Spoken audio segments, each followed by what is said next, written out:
అయితే కృష్ణ రాధాకృష్ణులకు వివాహం కాలేదు అనే మాట అబద్ధం. పార్వతీమాత శివుని భార్యగా ఉన్నప్పుడు శివుడు చిరునవ్వు నవ్వుకుంటూ తనలో తను ఆలోచించుకుంటూ ఉంటాడు. అప్పుడు పార్వతి, ఏమైంది స్వామి, మీలో మీరు నవ్వుకుంటున్నారు అని అంటుంది. అప్పుడు రాముడు మానవ జన్మ ఎత్తి సీతను అపహరించిన రావణాసురుడు నా భక్తుడు.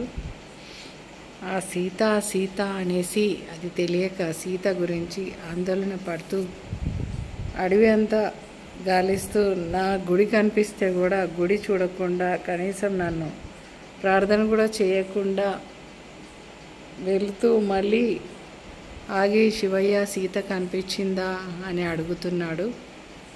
అందుకు నేను ఏం చెప్పాలా, అటు చూస్తేనేమో వాడు నా భక్తుడే, రావణాసురుడు పరమభక్తుడు నాకు, మరి ఇటు రాముడేమో నాకు తండ్రి లాంటి వాడు, మేమిద్దరం ఒకటే, ఆయనలో నేను నాలో ఆయన అన్నమాట. అంటే అవునా, మరి రాముడేంటి నరావతారంలో మిమ్మల్ని అట్లా మాయలో పడి సీతా సీత అనడం ఏంటి, అంతగానం ఏడవడం ఏంటి, భార్య కోసము అంత ఉంటుందా అని అంటుంది. అంటే అవును, చూసి రాపో, నువ్వు వెళ్ళి పరీక్ష చేసిరా, నిజంగా ఆయనకు సీత మీద ప్రేమ ఉందా లేదా అంటే, అవునా స్వామి, అయితే వెళ్తానని అంతర్ధానమయ్యి అక్కడ తేలుతుంది అడవిలో రాముని చూసి, రాముడు సీత సీత అనడం చూసి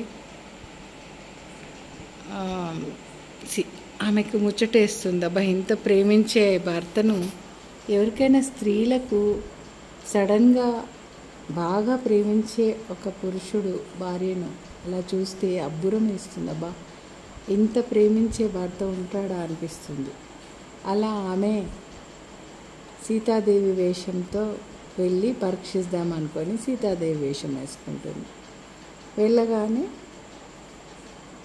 రాముడు, అమ్మ ఇక్కడ అడవిలో ఏం చేస్తున్నావు, తండ్రి లేడా, శివుని దగ్గర నుంచి ఎందుకు వచ్చేసావు అంటాడు.